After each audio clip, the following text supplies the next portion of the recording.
बिस्मिल्लाहिर्रहमानिर्रहीम बिस्मिल्लाहिर्रहमानिर्रहीम। मेरे बहनों भाइयों सब लोगों को अस्सलामु अलैकुम वरहमतुल्लाहि वबरकातुहू। आज की हमारी वीडियो के दो टॉपिक है। एक टॉपिक है घुटनों का शदीद दर्द हमेशा के लिए ख़त्म, और दूसरी वीडियो का हमारा टॉपिक है बेटे जैसी नेमत से महरूम वालिदैन एक मरतबा ज़रूर आजमाएं, इंशाअल्लाह फ़ायदा होगा। वीडियो की तरफ बढ़ने से पहले आप मेरे चैनल को सब्सक्राइब कर दें और घंटे के बेल को प्रेस कर दें ताकि मेरे नए आने वाली वीडियो सबसे पहले आपको मिले। पहले हमारा टॉपिक है घुटनों का शदीद दर्द हमेशा के लिए ख़त्म। घुटनों का मर्ज तब पैदा होता है जब इनमें लैसदार मादा ख़त्म हो जाता है। ये टोटका लैसदार मादा पैदा करने के लिए बहुत ज़्यादा मुफीद है।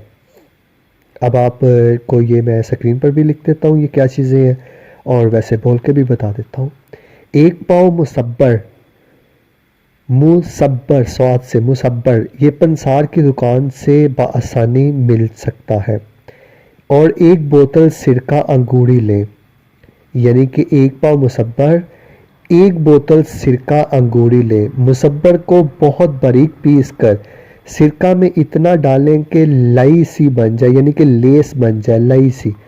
जैसे कि वो होता है ना लई सी, जैसे मैं आपको शॉर्ट लफ्ज़ समझा देता हूँ, जैसे कि गूंद जैसे होती हैं, ऐसे वो लई सी बन जाएगी। जब ये बन जाएगी तो आपने इस्तेमाल इसको कैसे करना है वो भी आपको तरीका बता देता हूँ।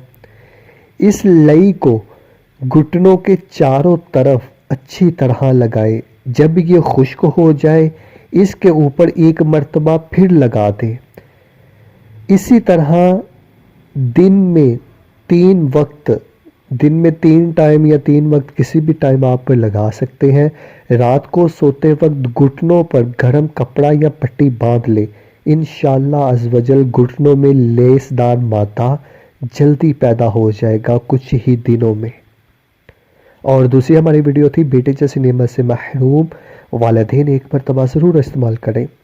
रोज़ाना 101 मरतबा सूरत कौसर अव्वल आखिर दुरूद शरीफ के साथ पढ़ें। अव्वल आखिर 1 बार, 3 बार, 7 बार, 5 बार, 9 बार, 11 बार, ये आपकी अपनी मर्ज़ी है। 101 मरतबा सूरत कौसर और अव्वल आखिर दुरूद शरीफ के साथ पढ़ें।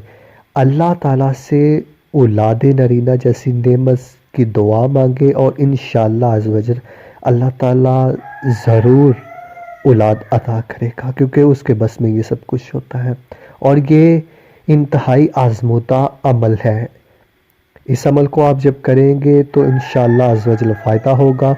अमल शुरू करने से पहले या बाद में, जब आपकी दुआ कबूल हो जाए, जब आपकी ये मुराद या मन्नत कबूल हो जाए, तो अल्लाह ताला की रज़ा के लिए कुछ गरीबों को खाना भी तकसीम कर दें।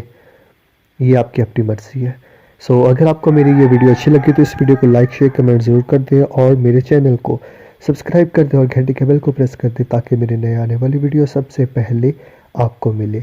मिलते हैं हम नेक्स्ट वीडियो में। दुआओं में याद रखिएगा। तब तक के लिए अल्लाह हाफिज़।